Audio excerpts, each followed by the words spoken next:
Begitulah kisah kebenaran menyelamatkan keadaan. Wah, hebatlah Papa.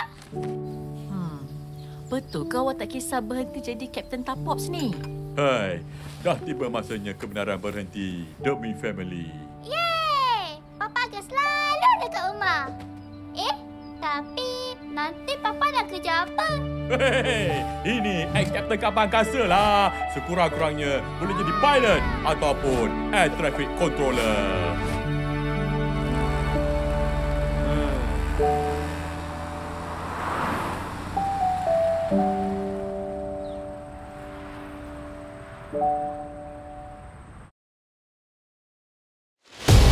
Beberapa kubah aneh mula muncul dan merubah persekitaran di bandar-bandar utama serata dunia.